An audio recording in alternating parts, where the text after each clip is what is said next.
Hello, my name is Dave Douglas. I teach the IB History of Americas class here at Columbia. I want to take a few minutes just to explain a little bit about the course and about what your student would be learning if they were to take this course. So I assume that other teachers are talking about what the International Baccalaureate program is. My students are either working towards the diploma at graduation or looking to test in just the subject of history. Either way, it's the same course for them. What we do, and I can share this with you, use the video for a bit, there we go. So what they'll do in the course is they'll study over the course of a year. They're going to study 4 subjects in depth that students in this part of the world have a choice from. So we're in the Americas section. So every student, whether they're in the United States or Canada or Mexico or Argentina or Chile, they're all taking this course if they're in the IB program. But from this course, they have 19 possible subject areas, and the instructor, in this case myself, will choose 4 of those subject areas to focus on.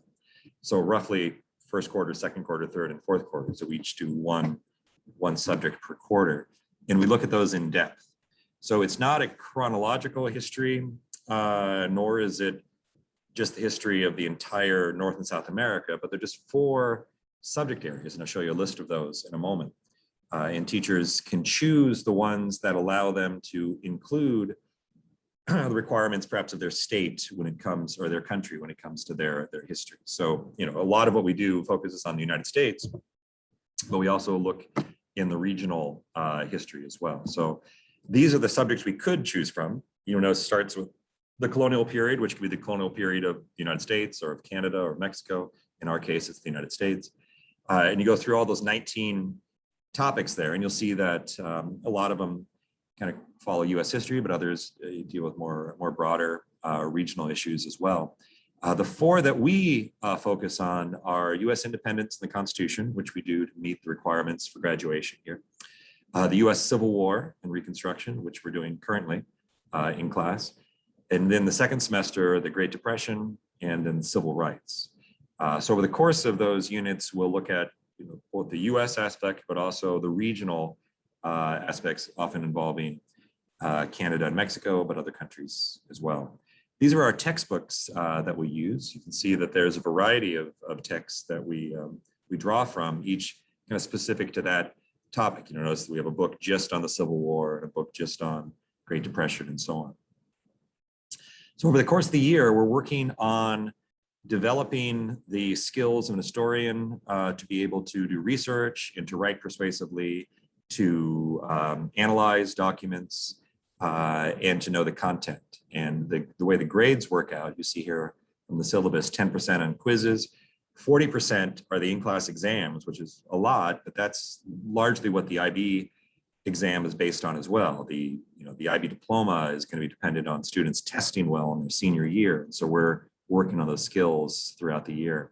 10% for a binder that they'll keep in this class, and 25% for a research paper, which is called an internal assessment, or an IA, do 1 per semester. And then 15% for various participation, involvement, daily work, and those types of things. The assessments in the class, like I said, the in-class essays, all our tests are in-class timed essays. We'll use the IB rubric for those. And the students are expected, when they do these exams, to be able to demonstrate proficiency in content knowledge, persuasive arguments, and the use of various historians in support of their position, and also know and understand the historiography, or the changing historical views over time. Since those exams weigh so heavily on them, I drop 1 of the grades per semester. So 3 in-class timed exams over the course of a semester. I only count 2 when it comes to the end. Here's an example of what one of those exams would look like. In this case, for an earlier unit, we no longer currently do this unit, but this was on the Cold War.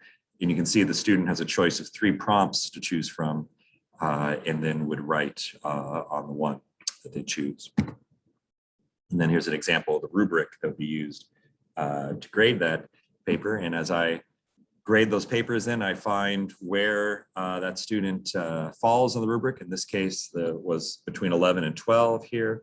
And then I put it in the grade book on a 4-point scale. In this case, it'd be 3.2 to 3.3, somewhere in an 80% range.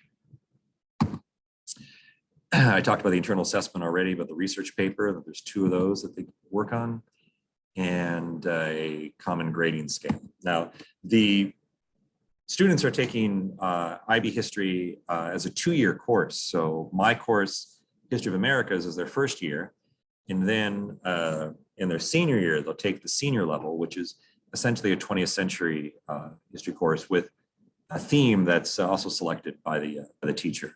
And this year, the focus is on independence movement. So much in the same way, they'll write in-class timed examinations. I'll get them geared up and ready to take their IB exams in their senior year in May is when that happens.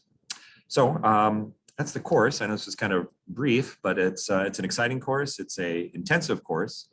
It's very much a college level course, but it's one that I think students get a lot out of, and hopefully will instill those skills in them that will be beneficial to them as they go on to continue their education at the university. If you have any questions, please feel free to email me at any time. My email is david.douglas@vansd.org. I'll go back. I think I had that at the first page. Yeah, so there's my email, and I'll be happy to answer any questions. If you have a incoming student, you won't have this class until the junior year, though. There's no IB history before that. There's a pre-IB class in 10th grade, which helps to kind of set students up for this, but it's not strictly prerequisite. All right, well, thank you very much. And let me know if you have any questions. Thank you.